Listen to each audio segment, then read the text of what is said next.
Well, good afternoon, everyone. I didn't know I was going to be called on by Jerry to say anything, but I was going to say that I've been supported by the Conservative Party in every single race I ever ran for the Congress, for the state legislature, for state comptroller, for governor, except in 1986 when Sean Marie Levine ran against me on the conservative line.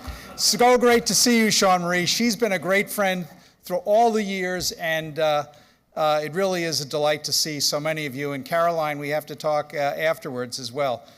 Jerry asked that I say a few words about the current outrageous litigation that the Democrats have brought against New York 11, Nicole Malliotakis' seat, Staten Island and Brooklyn.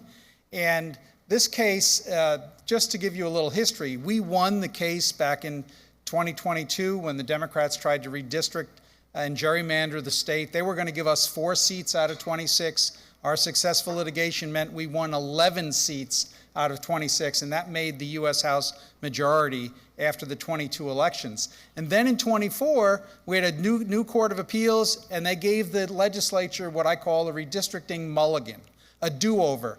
They were able to go back. They didn't change the districts very much, but they didn't change New York 11 one iota. Not a single person that the special master put in New York 11 in 2022 did they change in 2024.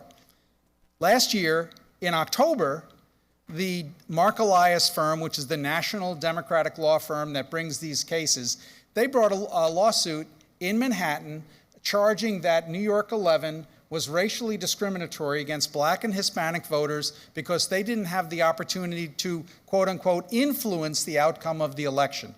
They brought it under the New York State Voting Rights Act, which specifically says that it doesn't apply to congressional or legislative redistricting.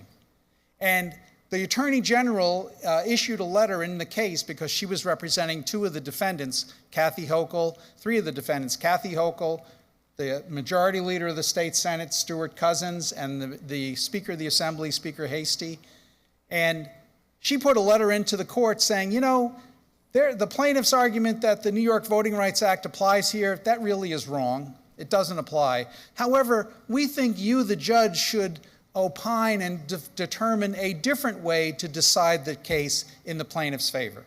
It was a complete sham, the entire thing. The judge in the case, by the way, his history, he was chief of staff and counsel to Lieutenant Governor Hochul. Then he worked as a counsel in the governor's office. Then he was appointed to be the head of the authority's budget office by Governor Hochul. And then she appointed him last year to the New York State Court of Claims, which meant he's an acting Supreme Court justice. And the judge refused to recuse himself, even though he had obvious history and bias in this matter. So he rendered a decision about a week and a half ago saying that New York 11 is discriminatory, the line needs to be redrawn, and that he ordered the Independent Redistricting Commission to next Friday, February 6th, to come up with a new plan. The only problem with his order is that the Independent Redistricting Commission is not a party to the lawsuit. And now, because our side has stayed the judge's decision, there's no way they can come up with a plan by February 6th. We're on appeal. We think pretty sure we'll win. If we don't win in these state courts, we have federal grounds to take it to the U.S. Supreme Court. But that's the bottom line. They are attempting to pull a scam off on the voters of New York State, but particularly Staten Island and Brooklyn. So keep your eye out on this, because the Democrats will do anything.